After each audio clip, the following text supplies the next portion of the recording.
Praise the lord. అనుదినం దేవునితో అనే కార్యక్రమాన్ని చూస్తున్న మీ అందరికీ మన ప్రభు అయిన రక్షకుడైన యేసుక్రీస్తు ఘనమైన నామములో వందనాలు. కర్మ ఎవ్వరిని విడిచిపెట్టదు. కర్మ ఏం చేస్తాం? కర్మఫలం అనుభవిస్తున్నారు.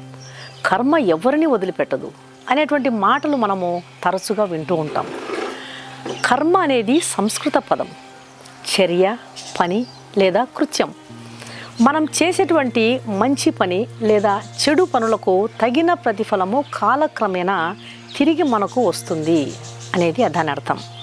అయితే దేవుని వాక్యం ఏం సెలవిస్తుందంటే, యోబు రాసినటువంటి గ్రంథం 4వ అధ్యాయము 8వ వచనం, అక్రమమును దున్ని కీడును విత్తువారు దానినే కొయ్యుదురు, కీడును విత్తేవారు దానినే కోస్తారని దేవుని వాక్యం సెలవిస్తుంది. ఒక ఆయన బ్యాంక్ నుంచి 3 లక్షల రూపాయలను డ్రా చేసుకొని బయటికి రావడాన్ని 3 దొంగలు గమనించినారంట.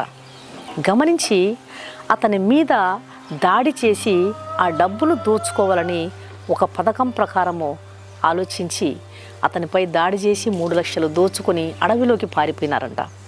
అడవిలోకి వెళ్ళినటువంటి ఆ 3 దొంగలు భోజనం చేసిన తర్వాత మనం 3 ఈ డబ్బును సమానంగా పంచుకుందాం అని ఆలోచించారంట. సరే అని చెప్పి వారిలో ఒక దొంగ ఊర్లోకి వెళ్ళి హోటల్కి వెళ్ళి మంచి భోజనం తీసుకుని రావడానికి అని చెప్పి అతను బయలుదేరినాడంట. ఆ దొంగ అలా బయలుదేరినాడో లేదో ఈ మిగిలినటువంటి 2 దొంగలు అతనిపై ఒక దురాలోచన చేశారంట. మనిద్దరం కలిసి వాడిని చంపేస్తే వాడికి ఇవ్వాల్సినటువంటి వాటా తగ్గిపోతుంది, అప్పుడు ఈ డబ్బును మనిద్దరం చెరి సగం పంచుకోవచ్చు అని ఆలోచన చేసి ఆ వ్యక్తిని చంపడానికి నిశ్చయించుకున్నారు. భోజనం తీసుకుని రావడానికి వెళ్ళినటువంటి ఆ దొంగ అనుకున్నాడంట, ఆ 2 చంపేస్తే మొత్తం నాకే దక్కుతుంది, కాబట్టి వాళ్ళిద్దరిని చంపేద్దామని ఆలోచించి ఆ భోజనంలో విషం కలిపి తీసుకుని వచ్చాడంట. భోజనం తెచ్చినటువంటి దొంగ వచ్చి రాగానే ఈ 2 కలిసి వాడి మీద పడి వాడిని చంపేశారంట. ఆ తర్వాత సంతోషంగా విషం కలిసినటువంటి ఆహారాన్ని వారు తెలియకుండానే తిని వారు కూడా చనిపోయారట. దురాశ దుఃఖానికి చేటు. మనం చేసినటువంటి కర్మ ఫలితం ఎక్కడికి పోదు, అది తిరిగి మన దగ్గరికే తిరిగి చేరుతుంది. దురాశ చివరికి బాధను దుఃఖాన్ని మిగులుస్తుంది. అతిగా ఆశపడడం వల్ల ఉన్నదాన్ని కూడా కోల్పోయి కష్టాల పాలవుతాం. అందుకొరకే దేవుని వాక్యం సెలవిస్తుంది, మనుషుడు ఏమి విత్తునో అదే పంట కోస్తాడు. మనం మంచిని విత్తినమంటే మంచి పంట కోస్తాం, చెడును విత్తినమంటే చెడు పంట మనం తప్పకుండా కోస్తాం. మనం చేసేటువంటి మంచి చెడులకు తగిన ప్రతిఫలము కాలక్రమేణా అది తప్పక మనకు తిరిగి చేరుతుంది. ఆత్మను సంతోష పెట్టడానికి విత్తేవాడు నిత్య జీవము అనే పంట కోస్తాడు. శరీర స్వభావం కొరకు శరీర స్వభావాన్ని సంతోష పెట్టడానికి విత్తేవాడు నాశనం అనే పంటను కోస్తాడు. కాబట్టి మనం ఏమి చేసినా అవి ప్రభు నిమిత్తం చేయాలి. దేవుడు నన్ను చూస్తున్నాడు, దేవుడు నా మాటలు వింటున్నాడు, దేవుడు నా ప్రవర్తనను గమనిస్తున్నాడు, నేను చేసేటువంటి ప్రతిదానికి దేవుడు తప్పకుండా ప్రతిఫలం ఇస్తాడు అనేటువంటి విషయాన్ని మనం జాగ్రత్తగా గమనిస్తూ ఆత్మీయ జీవితంలో ముందుకు నడవాలి. కాబట్టి ఆత్మ సంబంధమైన వాటిని విత్తి నిత్య జీవం అనేటువంటి పంటను కోయటకు ప్రభు మనకు సహాయం చేయనుగాక. కళ్ళు మూసుకొని ప్రార్థన చేస్తాను. పరిశుద్ధుడైన మా ప్రియ పరలోకపు తండ్రి, మీరు ఇచ్చిన వాక్యానికి స్తోత్రం నాయన.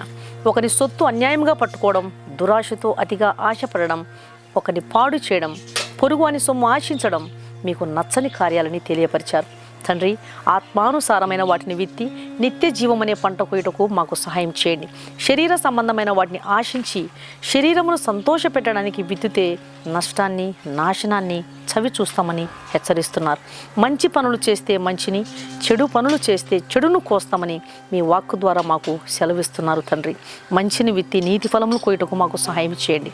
ఈ వాక్యం వింటున్న ప్రతి బిడ్డను మీరు దర్శించండి, దీవించండి. అనారోగ్యవంతులను ముట్టండి. ఎగ్జామ్స్ కోసం ప్రిపేర్ అవుతున్నటువంటి వారికి మీ సహాయమును దయచేయండి.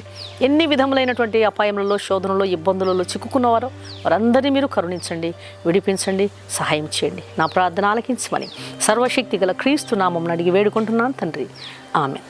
ఈ వాక్యం విన్న ప్రియమైన దేవుని బిడ్డలారా, దయచేసి దేవుని వాక్యం అనేకులు విని రక్షించబడే విధంగా వారికి దేవుని వాక్యాన్ని అందించండి, షేర్ చేయండి.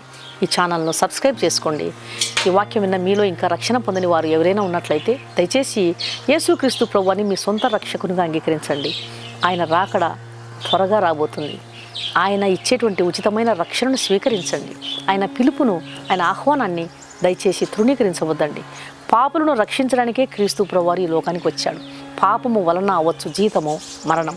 మరణం తర్వాత ఏ ఒక్క ఆత్మ నరకానికి వెళ్ళకూడదనేది యేసుక్రీస్తు యొక్క ఉద్దేశం. కాబట్టి నా ప్రియమైన దేవుని బిడ్డలారా, ఆయన కార్చినటువంటి రక్తంలో కడుగుబడితేనే ఒక పాపికి రక్షణ, నిరీక్షణ, పాపక్షమాపణ, నిత్య జీవం దొరుకుతుంది. ఆయన రక్తము మీ పాపమును కడగడానికి సిద్ధంగా ఉంది. కాబట్టి దేవుడిచ్చేటువంటి ఉచితమైన రక్షణను స్వీకరించండి. ప్రభు మీ ఆత్మలను రక్షించునుగాక. God bless you.